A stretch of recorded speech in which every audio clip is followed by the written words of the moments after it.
Welcome to Zippity Doo Dah Disney, the podcast where I give you my favorite tips and recommendations to help you make the most of your Disney World vacation. So sit tight, thanks for listening, and let's go on that ride. Welcome to episode 31 of Zippity Doo Dah Disney. I'm your host, Eric Frenchman, and this episode is titled Going Back and Forth to the World in the Year 2025.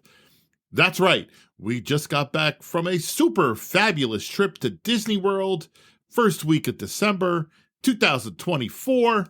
We had a blast. I got a ton of content. Yeah, maybe I'm not going to be putting out podcasts every other week, but there's nothing wrong with a 5-episode podcast mini-series when we have something to talk about. So here we go. So this episode will just be an overall strategy about when to decide you're going to Disney World, where you can stay, how to get to and from the parks, because there's still a lot of people confused on that.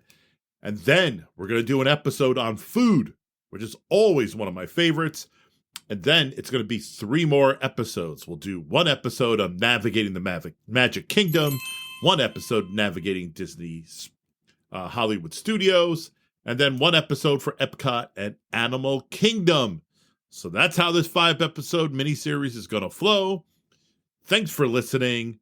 Thanks for stopping by. Welcome back, and let's go on that ride. All right, so let's jump right in the most important part of planning your Disney World vacation. It's to decide when you're going to go. And let me tell you something. There's no such thing as a slow period anymore.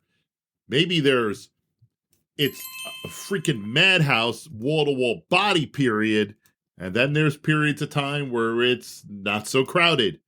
We decided to go in the first week of December because we were sick and tired of fighting the crowds the week between Christmas and, say, January 4th. Those are the most crowded times of the year for Disney World. So, but even when we went in the beginning of December, you still needed to make Lightning Lane reservations. You still had to book your dining reservations in advance. If you wanted to wake up early and bang out a bunch of rides, you had the ability to do that. But if you wanted to sleep in and maybe get there an hour after park opening, you still had to worry about lines. So, what is my biggest tip for you about when to go to Disney World? If you got kids, take them out of school. Don't try and do it around vacations. Don't try and do it on like major holidays, because you know why? Everybody else is going to be there. Plus, you have the Florida annual pass holders. They'll show up those weekends if they're not blacked out. So, the most important tip is to take your kids out of school. We used to go the first week in November. That was Jersey week because the Jersey schools were closed on Thursday and Friday due to teachers' convention. So what we would do is we'd fly out on Tuesday, usually election day, stay for about a week. Kids would miss a couple of days of school, maybe half a day on Tuesday, Wednesday, and then Monday and Tuesday following week. You're taking them out for 4 days. It's infinitely better to do that. The other reason why you need to do that is because Disney does a fabulous job of packing events during the year. So, for example, you have the Flower Festival in the spring, and then you have Food and Wine in the fall. Then you have the holiday season in the month of December. You have the Halloween parades and parties around October and the beginning part of November. There are literally every month Disney has something going on. You go too late in the spring, you're running into cheerleader competition. There's always, you got to worry also about when Disney's running some Run Disney like marathon, half marathon events. Those are a blast, but they do drive people to the parks. So again, there is no slow time anymore at Disney. Your best bet is to just take the kids out of school. Pick a good time of year. You want to go in the spring? Go to the Flower Festival. You want to go in the fall? Do Food and Wine. Pick a nice day. Nice week. Try and do it around when where it's not a major holiday where people are taking off. And one other thing to keep in mind, when you're going to Disney World and you're going there between, say, June and September, or even October, it's really hot during the day. I remember when the kids were little, we got a free Disney dining plan for all of us. I think we were there for 7 days. And as part of that, back in the old days, you'd get 1 snack or 2 snacks per day, a sit-down meal worth 1 point, and a quick service meal, which is like, their fast food-ish kind of lunches or breakfast. For 7 days, we had those points. I drank my entire 7-day snack allowance in the first day. That's how hot it was. Lisa and I went a couple years ago in November. It wasn't supposed to be hot. Do you know what rides we would go on? We would go on rides, even if it was for little kids or like the Carousel of Progress. You know why? Because it had air conditioning and it was cold and you could sit in the air and at least take a break. Believe me, it gets hot in Disney World. So again, keep that in mind. But if you want my best tips, you go into the spring, you go in the fall, you do one of the festivals. If you're going to go in December, you go in the first week of December, maybe go the first week after Thanksgiving or something like that. Take the kids out of school. You won't regret it. You'll have a better time that way. All right. You've decided when you want to go. Now you need to know where you're going to stay. Let me tell you something. You only stay on property. I don't care if you're staying at a deluxe, a moderate, or a value resort.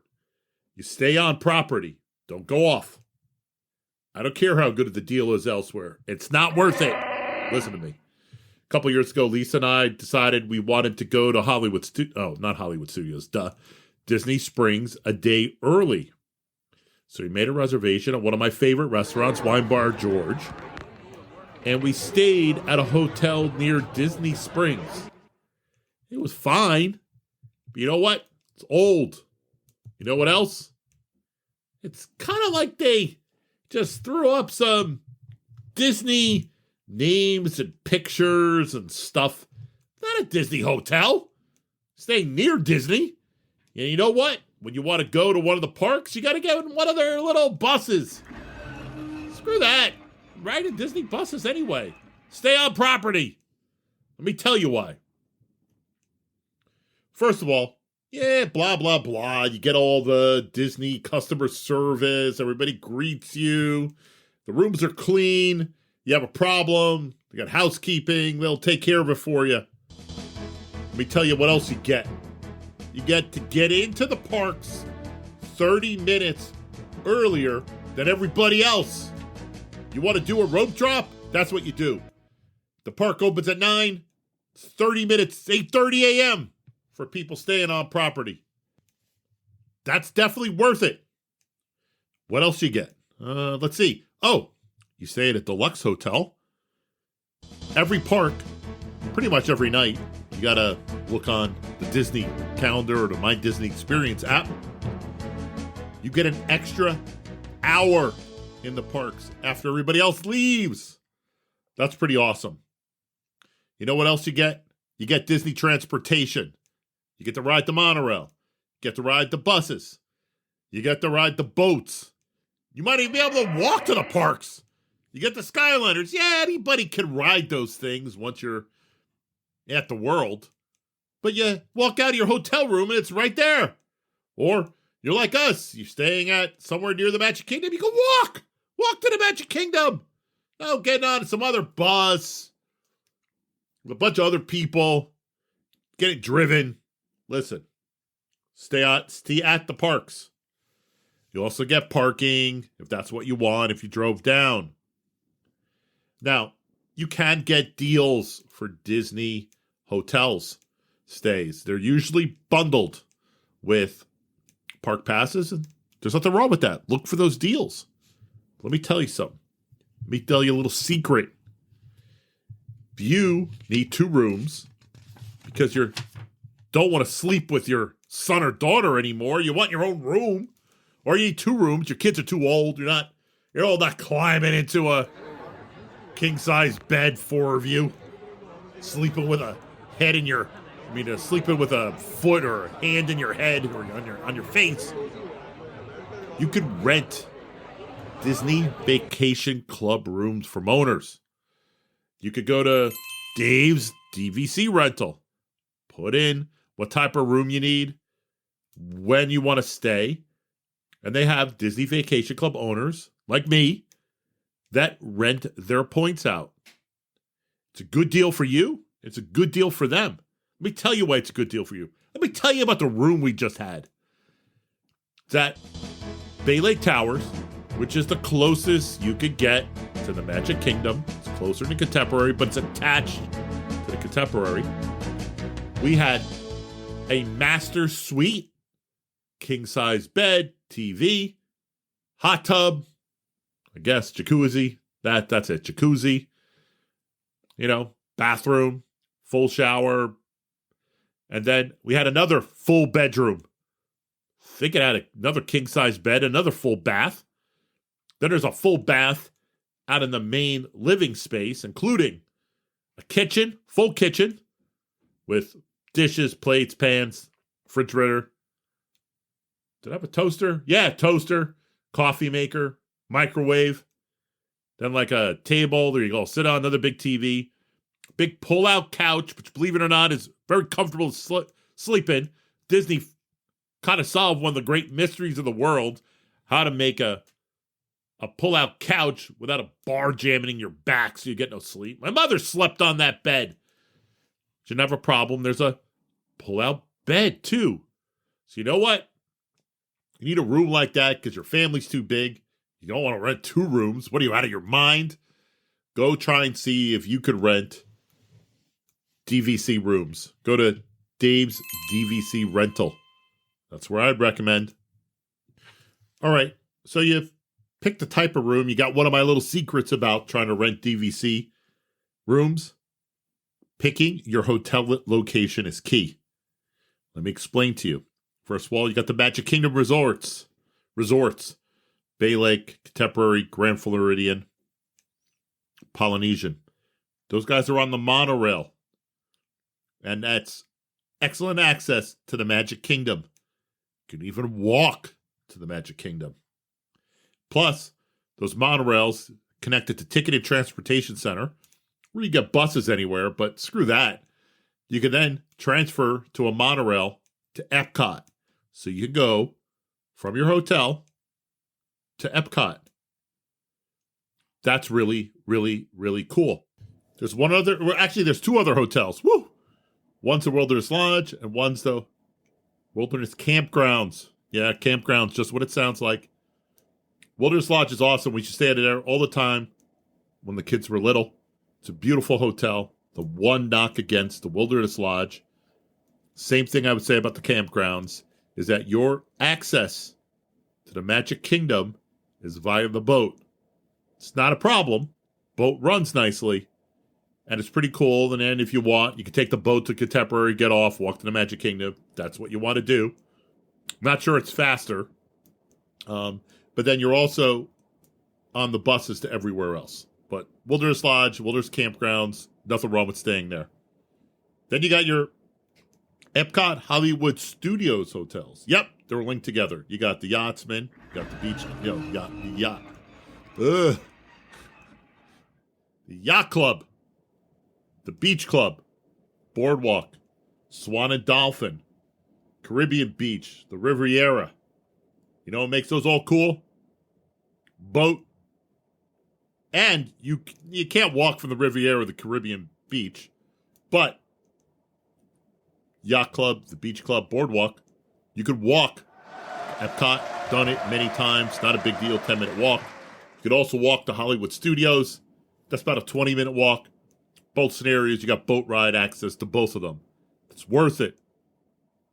And you could get access to the Skyliner for the Riviera, Caribbean Beach, Pop Century, and Art Animation. Those are the Caribbean Beach, I believe, is a moderate hotel. Riviera's Deluxe is also a DVC hotel. And the Art Animation and Pop Century are their standard hotels. Again, nothing wrong with them. They're just going to be a little more crowded. You're not going to have the fancier restaurants. But they are connected to the Skyliner. Skyliner gets you to Epcot. Skyliner also gets you to all the other hotels. Plus, Skyliner goes to Hollywood Studios. Say you want to stay at Disney Springs? Well, you got 2 to 3 hotels, believe it or not. Actually, it's 4, if I count them all right. No, you got Saratoga Springs, Port Orleans, Old Key West. They have boat access. You also can walk there, but it's a very long walk. We do like taking the boat, and when it's just Lisa and I, we're going to spend a lot of time at Disney Springs. Highly, highly recommend Saratoga Springs. It's our little home away from home. Then, of course, you got the Animal Kingdom Lodge, which is beautiful. Same architect, designer as the Wilderness Lodge. You get, basically, you don't have access, but you do get the Animal Kingdom animals roaming. There's sort of like their own little park where you can see them from your room. Really, really cool. You're out on the savannah. We love the African theme. The restaurants in there are very good. So there you go. That's the rundown. But there's not anything really close to the Animal Kingdom. Yeah, it's the Animal Kingdom Lodge, but you're still taking a bus to it. So it's not really that close. I mean, you're on the bus. You're not on the bus that long. But there you have it. Decide where you want to stay. Pick your hotel. Plenty of options. Again, figure out if you're going to stay in the Magic Kingdom. You pretty much, if you could afford it, because they're expensive, you want to stay at the Magic Kingdom hotels. Your kid's a little older. You like Epcot and Hollywood Studios. You got a lot more to choose from, especially with the Skyliner in play. Oh, one more thing I want to keep in mind is I'm telling you, find a location, figure out where you want to stay. One very important thing, it's very difficult to go hotel to hotel. Yes, the hotel you want to go to you're staying at is on the monorail. Going to the monorail hotels are easy. Or if you're staying at, say, the Contemporary and you want to go to the Hoop-de-Doo Review, which is over in the campgrounds, take a boat. So you do have hotel-to-hotel access as long as they're on the same transportation system. But if you're like us and you love eating at Boma and you're staying at Bay Lake, you can't go hotel-to-hotel with Disney transportation. You can, of course, order a Lyft, to Mears, Uber, or what you do is you go to a park and you take the bus or the transportation system for that hotel. So in our case, we want to go to the Animal Kingdom. We walked to the Magic Kingdom, and then we took a bus from the Magic Kingdom to the Animal Kingdom Lodge. That's how you do it. So keep that in mind. It will cut down once you figure out kind of where you think you're going to stay and where you want to target the most.